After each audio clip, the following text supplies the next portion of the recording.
Vande Mataram versus Janagana Mana, what UPSC can ask. A very important development is happening regarding Vande Mataram. The Ministry of Home Affairs is discussing whether formal protocols should be created for the national song similar to those that already exist for the national anthem. Now, first understand the legal difference. The national anthem Janagana Mana is protected under Article 51A, Clause A as a fundamental duty. It is also protected under Prevention of Insults to National Honor Act 1971. So, if someone deliberately disrespects an anthem or causes disturbance, it can lead to punishment, including imprisonment. But in the case of Vande Mataram, things are different. The Constituent Assembly on 24 January 1950 gives it equal honor and status with the national anthem. This declaration is made by Dr. Rajendra Prasad. However, the national song does not have explicit statutory protection. It is not mentioned in Article 51A, Clause A. There is no mandatory code of conduct like compulsory standing. So, legally, the anthem has enforceable protection, but the national song does not.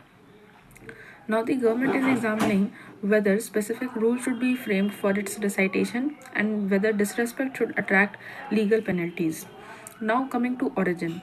Vande Mataram is composed by Bankim Chandra Chattopadhyay on 7 November 1875.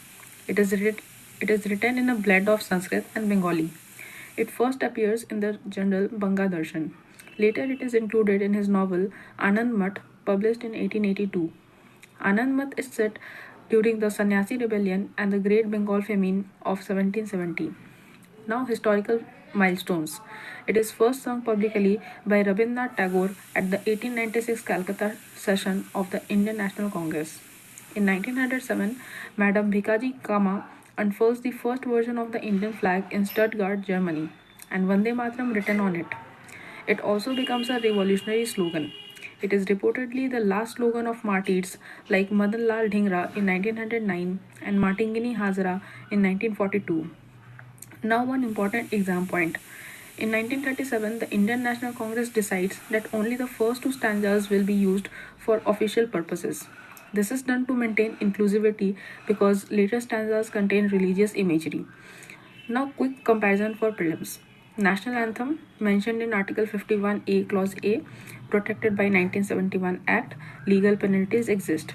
National Song, given equal honor in 1950, not mentioned in Article 51A, Clause A, no statutory penalty, only first two stanzas officially used. So remember, equal honor does not mean equal legal protection.